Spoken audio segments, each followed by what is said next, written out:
Destin mortel à Chamonix, le nouveau livre de Peter D. Masson aux éditions Paulsen Guérin-Chamonix. Soirée Guérin-Chamonix avec Peter D. Masson et Lorraine Berger-Afanasieff. Eh ben, bonsoir, merci d'être là pour accueillir Peter D. Masson. Alors un petit mot quand même, ce nom, c'est un pseudonyme ou... Oui, c'est un pseudonyme parce que je ne suis pas du tout anglophone, mais c'est parce qu'il y a un petit secret autour de ce Peter D. Mason, c'est qu'en fait ce sont les initiales de mon vrai nom. Ah, d'accord. Il ne faut pas le dire. Bon, ok. Et votre prénom, c'est votre vrai nom? On peut le savoir, non? Ah ben non, ça reste Ah bah alors c'est un secret. caché. Donc Voilà. un mystérieux homme qui se cache sous son chapeau Voilà. et qui vient de publier Destin mortel à Chamonix, et qui est un petit roman policier qui s'inscrit dans la petite collection Guérin-Paulsen et qui est le premier d'ailleurs à avoir ce petit liseré noir.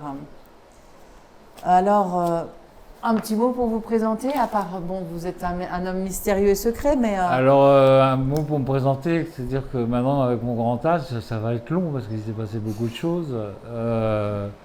D'abord, avec le recul, j'ai eu une vie de rêve, c'est-à-dire que en fait tout petit j'étais intéressé par l'archéologie. Et pour faire mes études très longues et me les payer, j'ai trouvé à 18-20 ans le travail de guide conférencier pour les agents de voyage. Et en fait, j'ai fait le catalogue d'une grande société de voyage et je suis allé partout dans le monde pour gagner ma vie, tout en faisant des études où finalement j'étais intégré dans des équipes d'archéologues qui allaient fouiller dans le monde entier.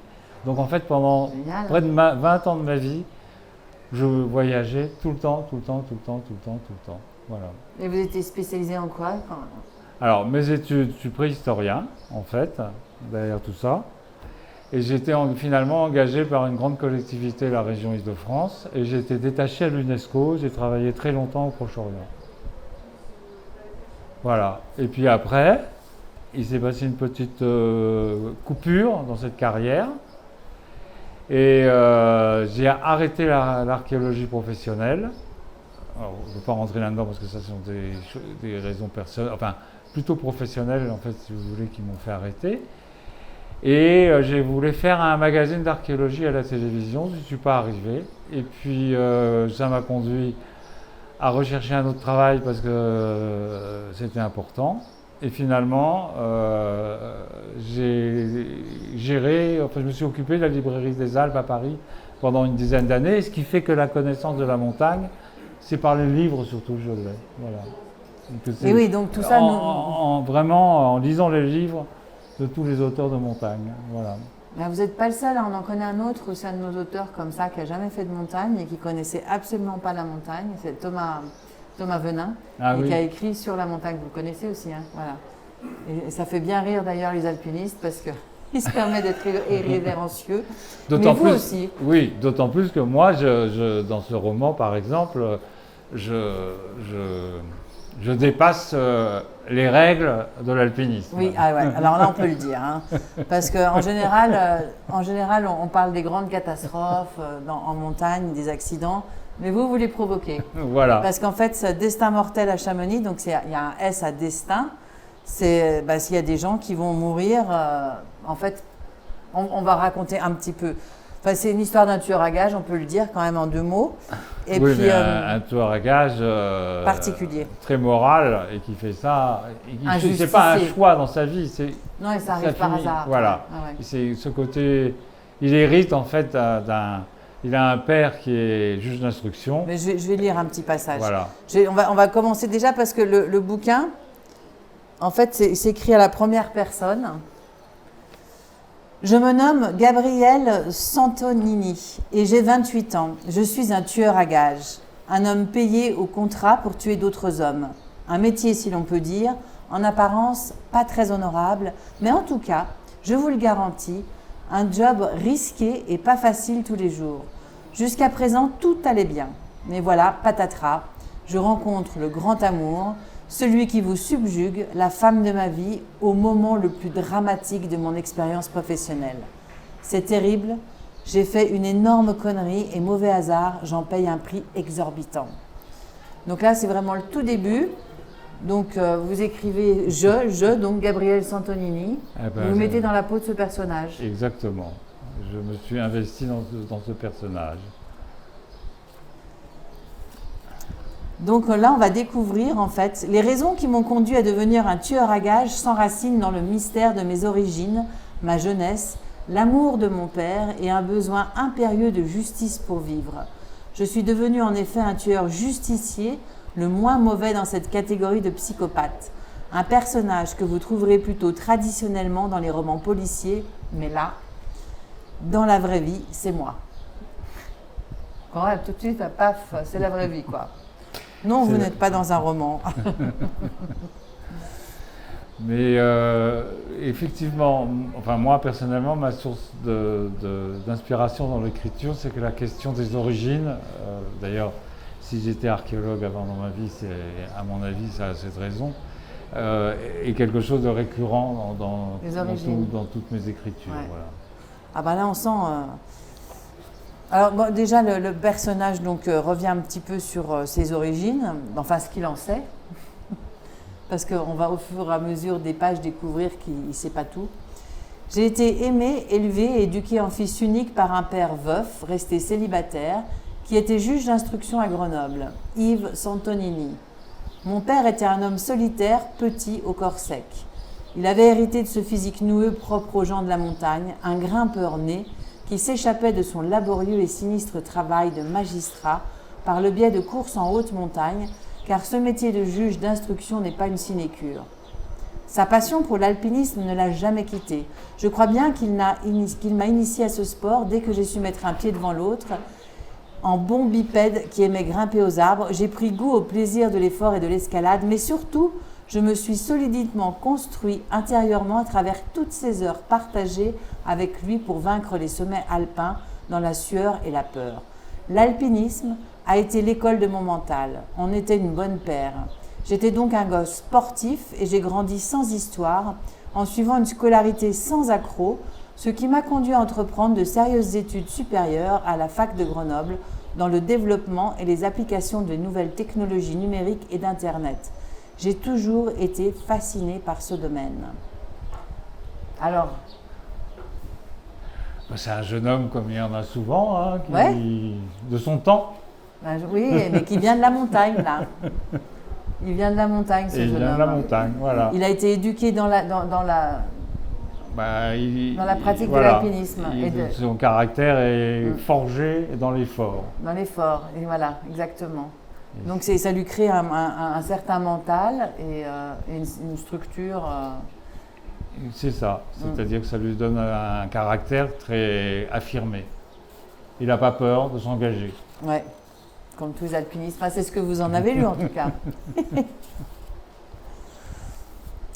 Et puis donc, alors ça c'est un premier personnage, c'est donc le fils, Gabriel Santonini, le jeu, celui qui écrit. Il y a le père, donc, le père qui était juge d'instruction. Donc on comprend qu'il va vite le perdre, le père. Et puis il y en a un troisième de personnage qui s'appelle Bogdan Kuruk, un franco-serbe. Ah. Alors, il a découvert, à un moment donné dans les affaires de son père, un très épais dossier vert marqué au feutre rouge « Chambéry Bogdan Kuruk » était en évidence sur le haut de la pile. L'affaire qui omnibulait tant mon père. Je l'ai immédiatement étudié de A à Z. Bogdan Kuruk était un franco-serbe spécialisé dans le trafic d'êtres humains, roi de la pègre de Chambéry, un vrai salopard qui profitait de la manne de l'immigration clandestine. Il mettait des mineurs sur le trottoir à Chambéry, mais aussi à Lyon, et en vendait d'autres comme du bétail au réseau roumain marseillais. Ce proxénète avait aussi la main sur tout le commerce de la drogue de la région. Kuruk achetait des flics ripoux et effrayait les politiques locaux en les menaçant d'enflammer les cités s'ils s'opposaient à ses activités. Bref, l'exemple caricatural d'un dangereux individu infréquentable, sans foi ni loi, ni humanité, la racaille des racailles de toutes les Alpes françaises. Quelques photos récentes montraient même le bonhomme en famille, comme un pacha, dans une sorte de palais de luxe, nouveau riche et tarte à la crème, menton haut et souriant au milieu d'une ribambelle de jeunes enfants de tous âges. résultat de ses nombreuses liaisons féminines. Le truand posait avec orgueil une main ferme sur l'épaule d'une jolie femme, et cette beauté, prénommée Katharina, lumineuse comme un soleil, était sa fille aînée, sa fierté. Dans le rapport manuscrit de mon père, souligné en rouge, il était précisé que Kourouk l'avait promise en mariage au fils d'un des caïds roumains de Marseille pour sceller le pacte d'une collaboration fructueuse dans un futur cadre familial, un mariage arrangé. La jeune femme finissait son éducation anglaise dans un très chic collège privé en Suisse et la date de la célébration de l'union de ces jeunes gens était fixée à l'automne prochain. Un portrait photographique de Katharina montrait un visage doux aux yeux clairs, une vraie madone. Pauvre fille, elle allait vivre un chemin de croix.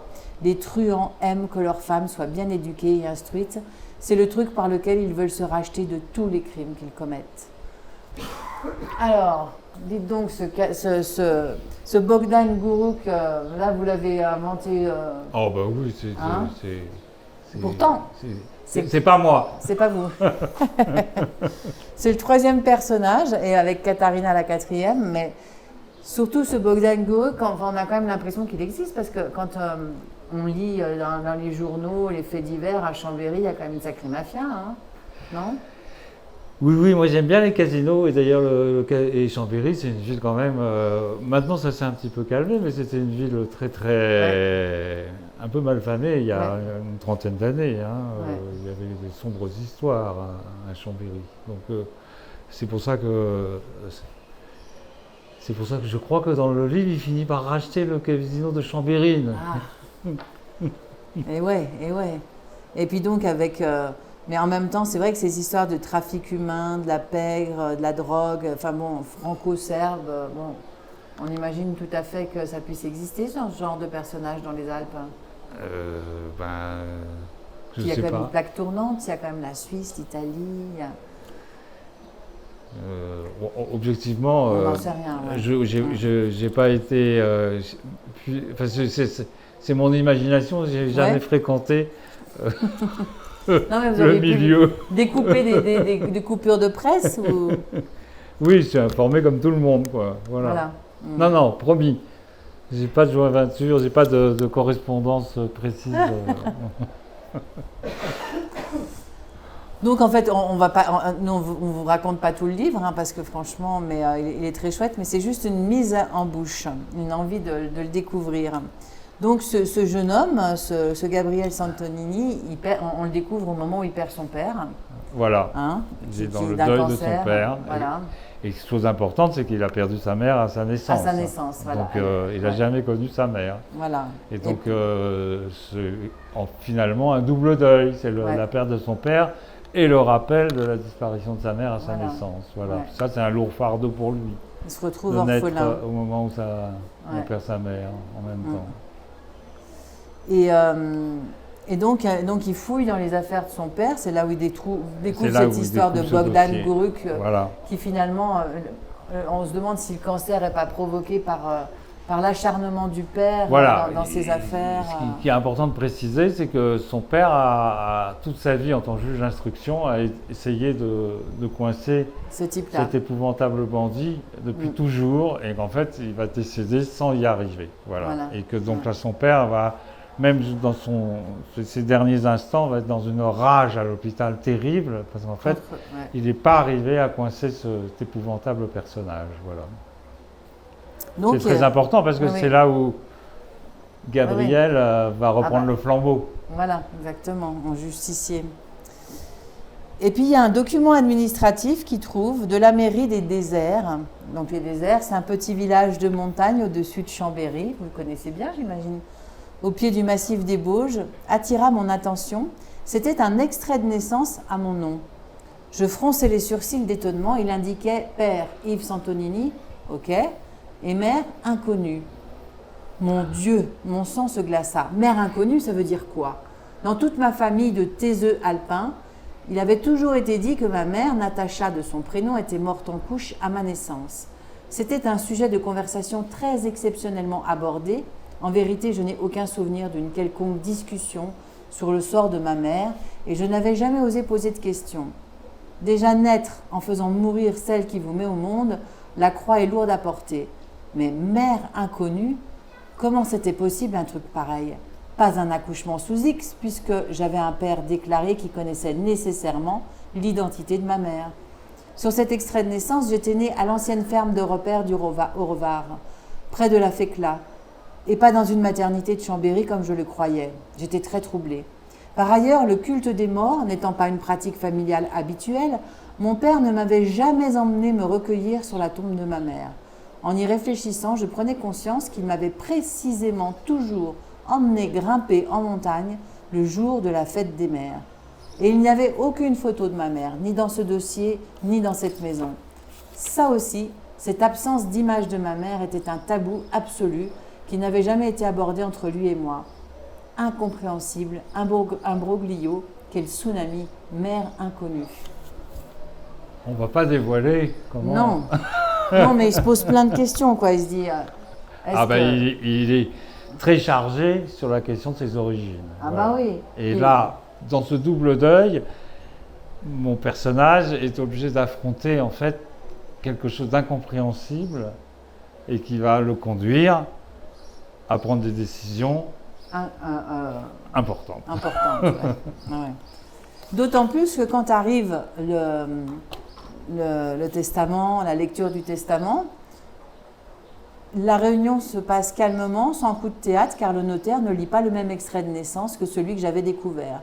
Je ne suis pas née à la Fécla d'une mère inconnue, je n'y comprends rien, mais ouf, je suis envahie par un immense soulagement libératoire et je ne peux retenir un flot de larmes. Ces sanglots sont interprétés par ma tante et le notaire comme l'expression de ma douleur devant ce rappel brutal et douloureux du décès de ma mère à ma naissance, dans le deuil de mon père. Ils sont gentils et compatissants. Le testament réserve cependant quelques autres petites surprises dans un style envolé, mais sans embâge. Mon père regrette de ne pas avoir pu conclure sa dernière enquête et mettre hors d'état de nuire le criminel proxénète de Chambéry et souhaite à ses successeurs cette victoire judiciaire tant attendue. Je reconnais là son entêtement et cette volonté de l'alpiniste pour vaincre les sommets jusqu'au bout. Il y a toujours un chemin. Il lègue à ma tante les anciens bijoux de famille et lui laisse la liberté d'emporter tous les souvenirs, mobiliers et bibelots qu'elle souhaite. Donc là, en fait, dans le testament, le père il lui dit carrément faut en finir avec ce avec ce Bogdan Kuruk, c'est un peu ça quand même. Hein. Le message subliminal, oui, c'est comme ça qu'il va le recevoir. Voilà. Et puis il y a alors un autre petit détail important, c'est que le père, en faisant ses études, s'est passionné pour le tir de précision à distance. Oui. Et en fait, il a initié son fils au tir de précision dès que c'était possible. Et il lui a appris à tirer avec des fusils à lunettes où on peut abattre quelqu'un à 500 mètres de distance. Voilà. Et donc, notre personnage sait manier les armes dans ce tir de précision.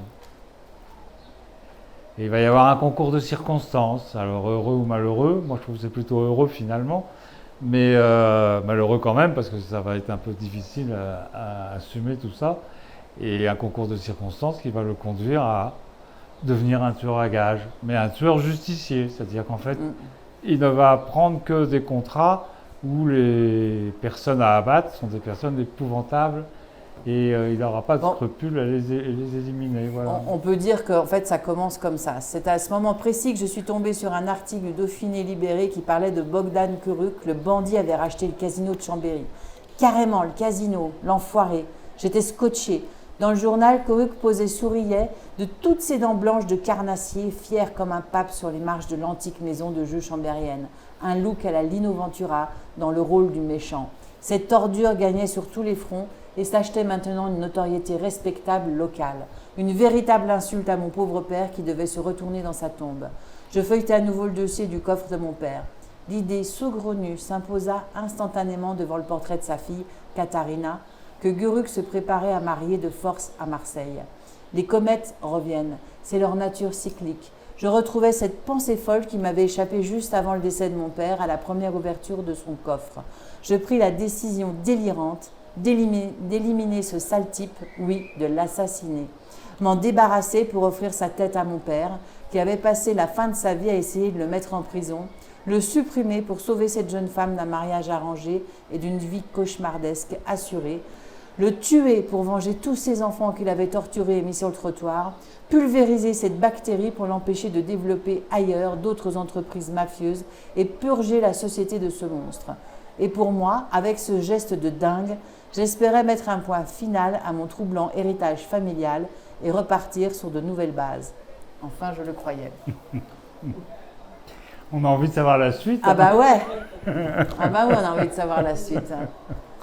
Donc oui, effectivement, c'est le premier. En fait, c'est le lancement, quoi. C'est la rampe de lancement. Voilà, c'est la rampe de lancement.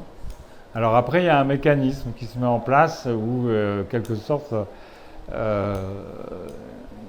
il a fait des études dans les nouvelles technologies et il veut créer une société qui est capable instantanément de conserver, de convertir les différentes monnaies, des crypto-monnaies. C'est-à-dire, vous savez, il y en a plus de 10 000 aujourd'hui. Et en fait, le problème, c'est de savoir combien, si on fait des transactions, enfin, des taux de change en quelque sorte. Et donc, il va se lancer dans une société et à fond. Et puis, sur l'héritage de son père qui lui a donné de l'argent, il va tout investir. Et malheureusement, en fait, il va s'apercevoir que le projet qu'il avait mis sur place, en fait, il y a des grands groupes nord-américains qui ont déjà investi. Oui. Et il s'aperçoit que lui, grand Avec comme ça, plus il de ne moyens, sortira pas et ça ne marchera jamais. Donc il devient peu à peu journaliste pour les nouvelles technologies. Et puis il vit toujours en montagne. Et comme cette histoire, il a des problèmes d'argent. Alors, je ne sais pas s'il faut que je raconte tout parce que le livre. Non, on ne va pas tout raconter. J'ai pas on envie. On ne va pas tout moi. raconter, mais faut pas tout dire. Mais je vous promis, vous vous amusez. Non, mais il y a alors. Et c'est très montagnard. Alors après. voilà, il fait beaucoup de montagnes. Il vient à Chamonix faire le Voilà. Mont Blanc. Et il va faire le Mont Blanc. Et puis.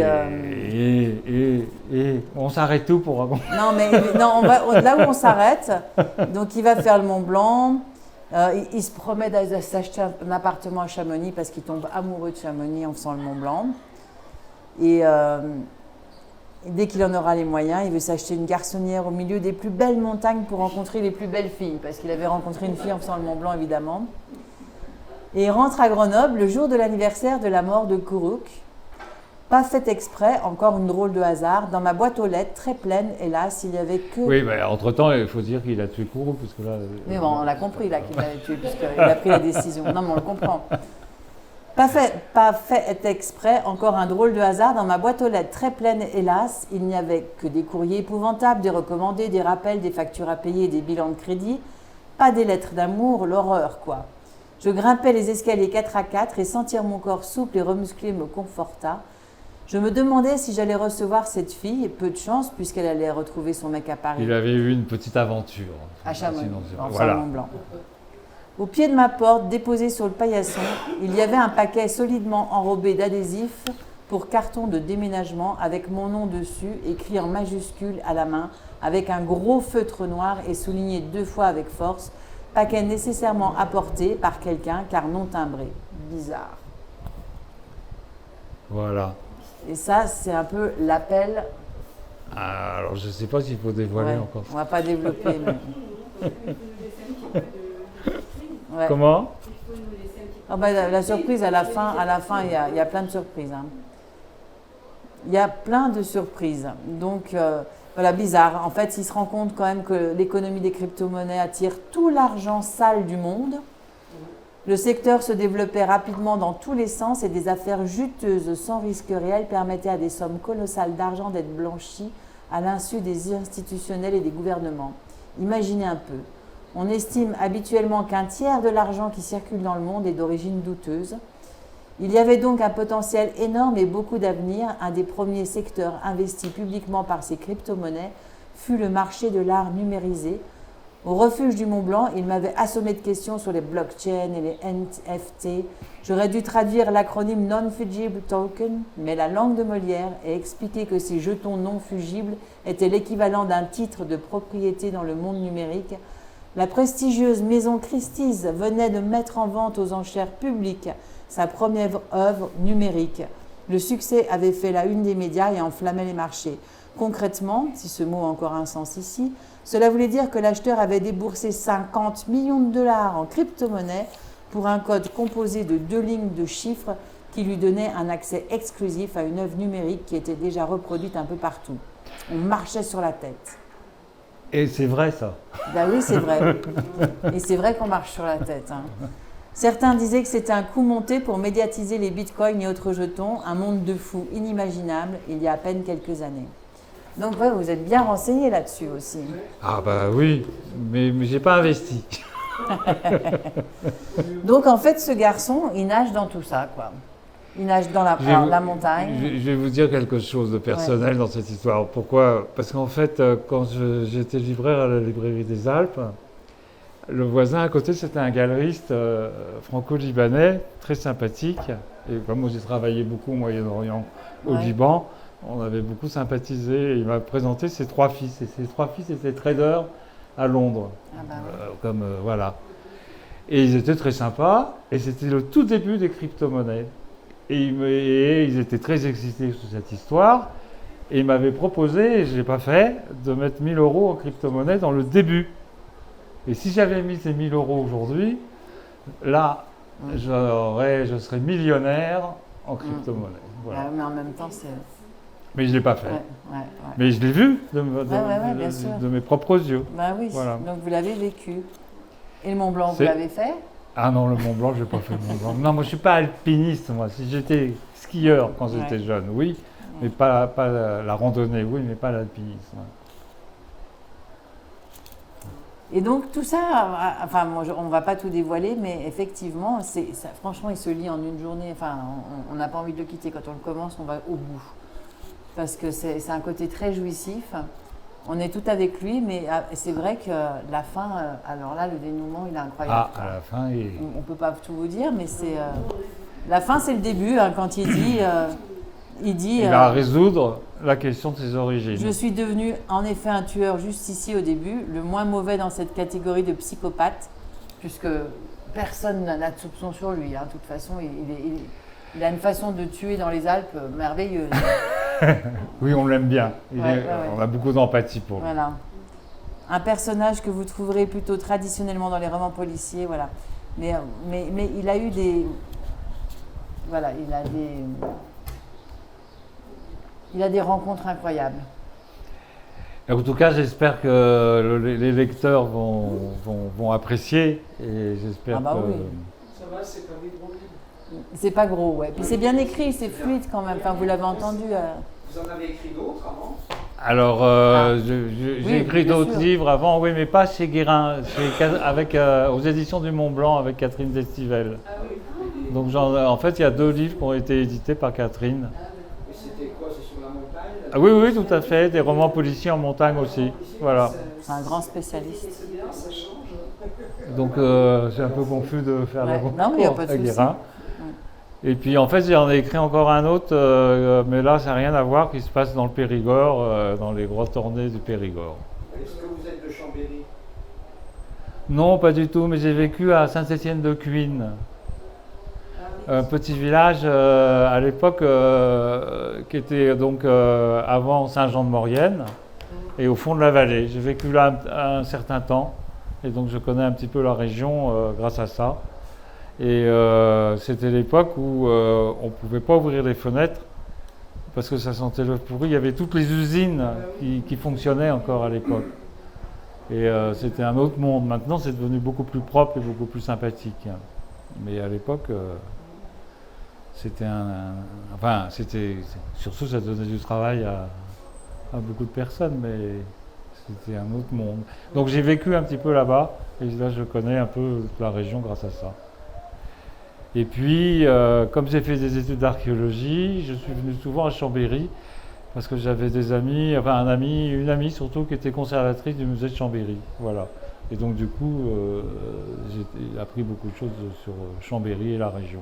Mais en fait, mes sources, c'est vraiment la littérature de la montagne et tous ces grands personnages de la montagne que j'ai rencontrés quand j'étais libraire pendant une dizaine d'années et qui m'ont beaucoup enrichi en quelque sorte intellectuellement et qui m'ont beaucoup incité à lire des livres de montagne. Voilà. Mais les policiers aussi. Et policier. Alors policier, c'est parce qu'en fait, si on veut faire de la publicité pour Catherine, Le Narval, c'est mon premier roman avec elle.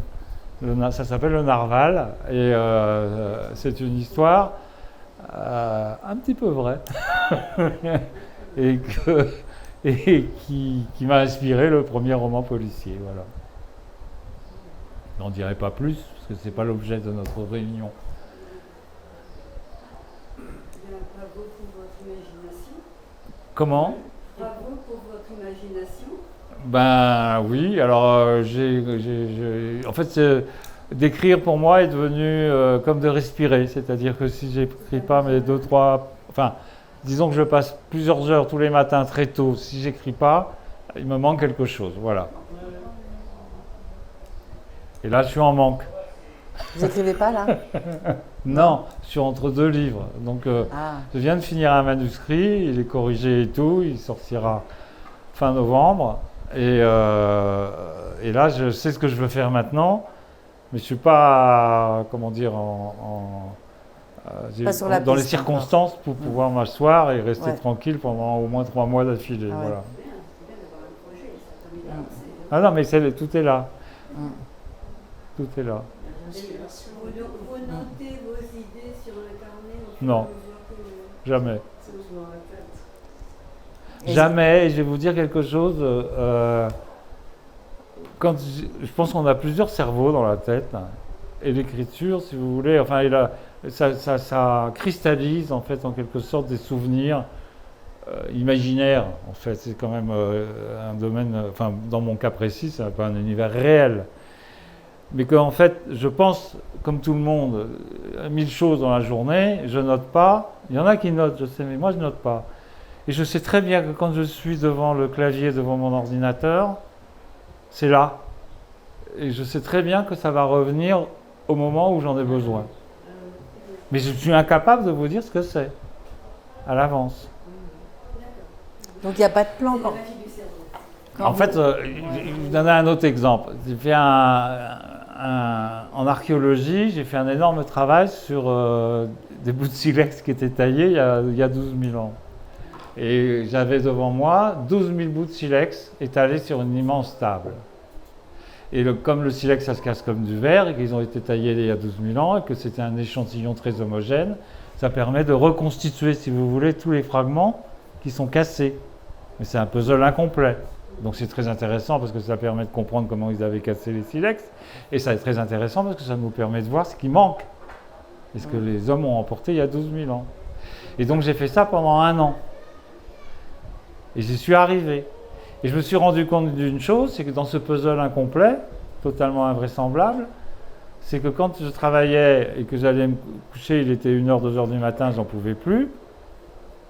Le matin, quand je me levais, j'allais directement avec mon bol de café sur la table et je faisais 20, 30 puzzles.